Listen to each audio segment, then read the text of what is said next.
Pemirsa, elit PKS melontarkan adanya wacana yang menolak capres dari non-partai. Sejumlah partai merespon isu tersebut. Bagaimana kemudian bisa muncul wacana itu?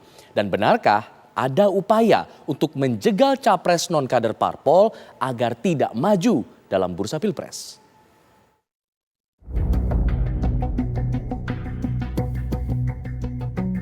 Sekjen Partai Keadilan Sejahtera Abu Bakar Al-Habsyi melontarkan pernyataan mengejutkan. Dalam podcast Refli Harun, Abu Bakar mengungkap adanya wacana yang menolak calon presiden yang berasal dari non-partai. Muhaimin bagian daripada calon, oke. Anies bagian dari calon, Ganjar pun juga dari calon. Tapi ada yang menarik, Ref. Apa? DPR-nya lagi ada suara ingin tidak ada calon yang bukan dari partai politik. Ini bahayanya. Seru nih, hangat ini. Oh, jadi calon itu harus dari partai politik? Kita lihat aja nanti. Oh, berarti mau Ganjar Anies dong? Saya nggak mau bilang begitu. Ini suara ini ada. Oke. Saya kan ada di dalam. Tahu hiruk pikuk suara. Namun politikus Partai Nasdem membantah adanya wacana atau gerakan yang menolak kader luar partai untuk maju capres. Isu di DPR terkait dengan penolakan capres dari non parpol, sekali lagi itu tidak ada, dan kita juga tidak pernah ada wacana seperti itu di DPR. Nah, bagi partai sebenarnya tidak ada dikotomi terkait dengan soal capres, apakah dia orang parpol maupun bukan orang parpol. Justru bagi partai harus memberi kesempatan kepada semua putra-putri terbaik bangsa yang memiliki kapabilitas, integritas, punya komitmen kebangsaan yang tinggi untuk diberi kesempatan menjadi calon presiden.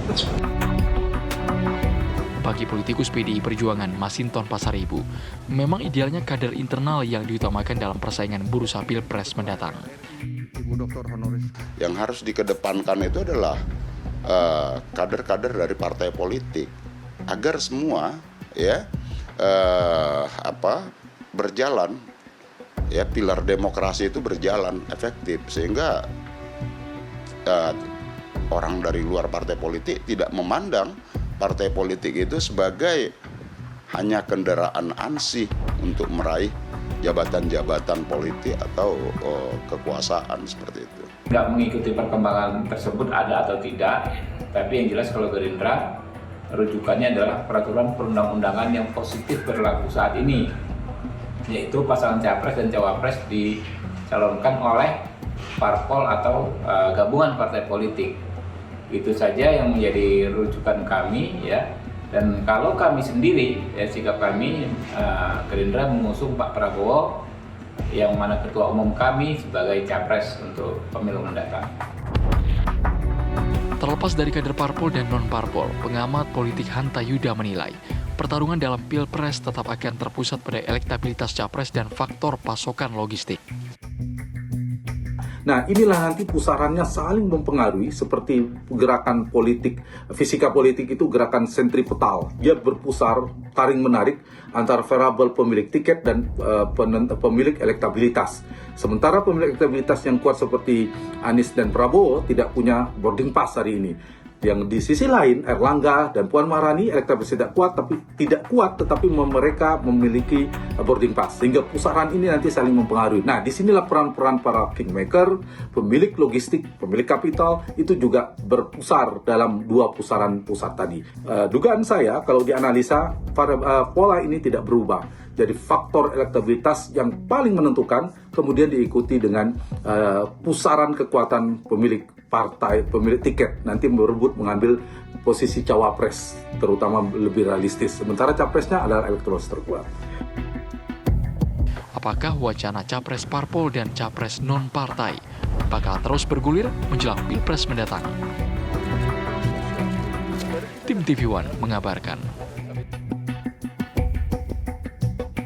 Sekjen PKS Abu Bakar Al-Habsyi melontarkan pernyataan yang mengejutkan. Menurutnya sekarang ada wacana untuk menolak capres dari non-partai. Wacananya dari DPR. Bagaimana bisa isu ini bisa muncul? Benarkah ada upaya untuk mencegal capres non-parpol dalam bursa Pilpres 2024? Lalu siapa pula tokoh yang akan terjegal nantinya? Nah, untuk membahasnya kita bergabung bersama narasumber. Ada Wakil Ketua Umum PKB, ada Bang Jazilul Fawait. Ada Ketua Departemen Politik Dewan Pimpinan PKS Pipin Sopian dan pakar politik Adi Prayitno. Kita ke Bang Pipin dulu. Bang Pipin, isunya dari mana ini? Siapa yang kemudian melontarkan pertama kali yang PKS dengar? Saya kira informasi itu ya obrolan mungkin ya di parlemen antar lintas fraksi dan itu bisa saja terjadi ya. Tetapi yang disampaikan oleh Sekjen PKS Habib Abu Bakar itu bukan menyampaikan bahwa itu adalah sikap PKS, tetapi belum menyampaikan konteksnya adalah bahwa ada isu yang berkembang sebagaimana terjadi wacana isu 3 periode waktu itu. Waktu itu juga hunter kan bahwa di DPR ada isu 3 periode. Dan itu kemudian ketika muncul ke permukaan saya kira banyak yang kontra terkait dengan itu. Termasuk dengan PKS terkait dengan isu ini gitu ya. Bagi kami sebetulnya bagi PKS ya baik kader maupun non kader itu menjadi pertimbangan. Jadi kami selalu mencari sosok capres ke depan yang memiliki capacity to win, capacity to govern, dan capacity to unite.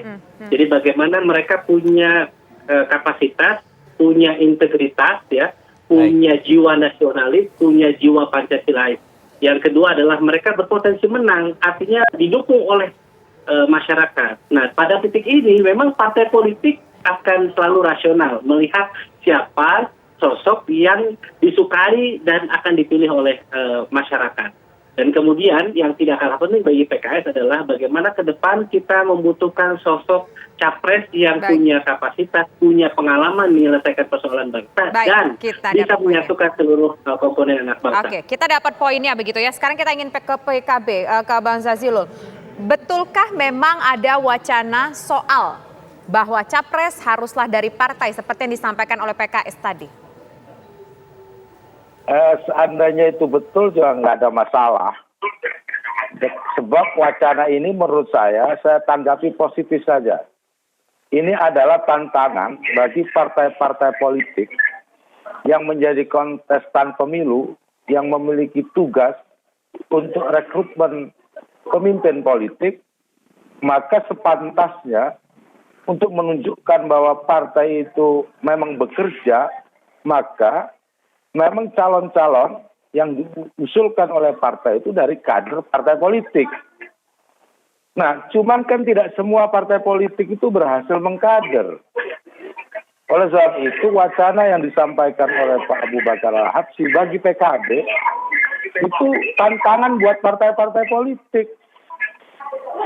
Nah, kalau kader-kader partai politik, ketua umum partai politik, semua ikut kontestasi di situ, menurut saya memang itu pada layaknya, pada tempatnya sesuai undang-undang memang presiden dan wakil presiden itu diusung oleh partai politik. Nah, kalau partai politik tidak mengutamakan kadernya, nah terus apa kerjanya? Nah, oleh sebab itu bagi PKB saya senang ada wacana ini. Karena apa? Karena PKB sejak awal sudah memberikan mandat kepada kader terbaiknya, Gus Muhaimin Iskandar, untuk maju menjadi calon presiden. Dan nggak usah ragu-ragu soal elektabilitas, soal apa. Toh, yang paling penting pertama adalah partai politik ditegakkan martabatnya, sesuai tugasnya. Partai politik itu adalah pilar utama demokrasi yang melahirkan kader-kader pemimpin nasional. Baik, nah, tiba-tiba tidak menjalankan tugas itu. Oke. Nah, kita sudah tangkap poinnya. Nah, jika memang PKB senang dengan hal ini, apakah kemudian mungkin PKB sudah mengetahui ada beberapa partai yang kemudian sudah sepakat dengan isu ini seperti PKB halnya? Nah, kita akan minta tanggapannya nanti selepas jeda. Kita akan kembali sesaat lagi.